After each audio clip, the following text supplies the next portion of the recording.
have a great respect for how hard Michigan plays, and theme coming into the game was you can't beat a Michigan team if you aren't ready to compete with effort at the highest level. And I'm not sure that we were ready to compete at the highest level to start the game. And we really challenged them to pick up their intensity and pick up their defensive pressure. And we found a rhythm at one point later in the first half. And despite a sluggish start, I thought with effort, we really played hard. We talked about how important it was to sustain it in that first 4 minutes of the second half.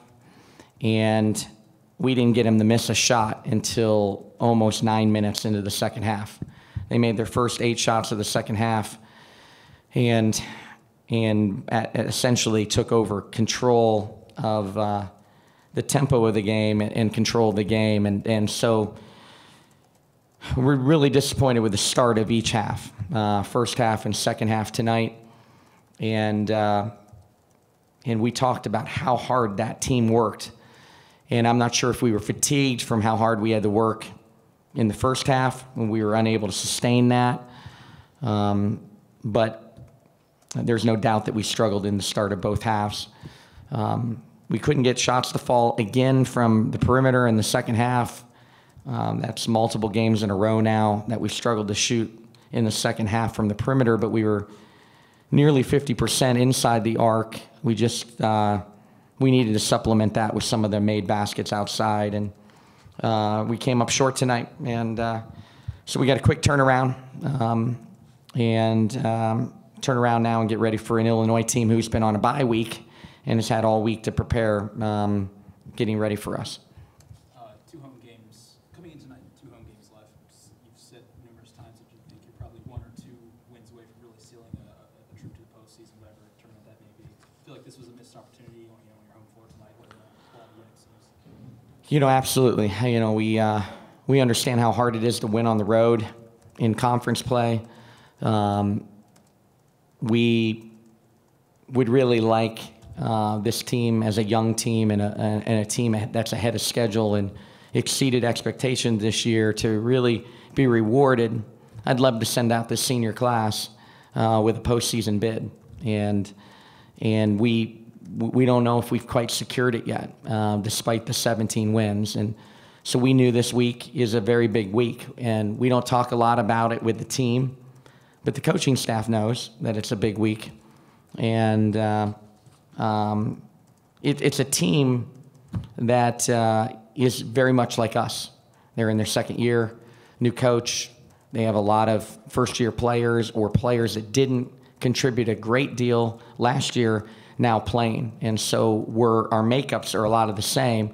So there's a lot of pride out there right now on who's building their program. And one of the things that we both are trying to build our programs on is being the hardworking team. And so that was kind of a point of emphasis tonight, was who was going to be the harder working team. And I thought we were terrific in the second part of the first half and how hard we worked, but we weren't able to sustain that. Coach, shooting percentage in the second half seemed to be a killer. Went from shooting a good clip to 1 of 13 from three-point land. What was so difficult about the second half? Well, like I said, we've done that now a couple games in a row, and I got to figure that out. We are getting some shots that are wide open, and we missed wide open layup. We've missed some tough shots, but we've missed some open threes. And again, we were nearly 50% inside the arc tonight, and that's in the second half, and that's with a wide open missed layup. And so you will take that as a coach. 50% inside the arc. It's the 1 for 13 that concerns you. So we'll analyze it and see if we're getting shots that we're capable of making. The other thing that I always look at is, are we putting them in position in practice when they're fatigued in shooting drills? And as a coach, you always critique yourself. We're struggling as we get fatigued to shoot the basketball. Do we need to be fatigued more in practice in shooting drills and try to challenge them to shoot the ball well when we're fatigued? And that's the hard part as a coach, because at this time of the year, it's a long year. It's a long year for freshmen, and you're trying to save some legs for the game. So it's not always easy to fatigue them in practice and then go into shooting drills. And that's the balance that we have to figure out to try to get some of this corrected. Tabitha played the most minutes in quite a while for her season high 22. Did you decide to play her before the game a lot, or was it more just she got in a rhythm? She got in a rhythm tonight. I thought she was confident, and she was hunting for shots. And I've really liked Tabitha's mindset to really hunt for shots here late in the season and not be afraid to miss. Sometimes kids are afraid to miss. That's why they miss. And Tabitha has been really aggressive offensively in the last few games. And I thought she deserved tonight to play minutes, and thought, offensively, I thought she was giving us something. And so we rolled with her longer.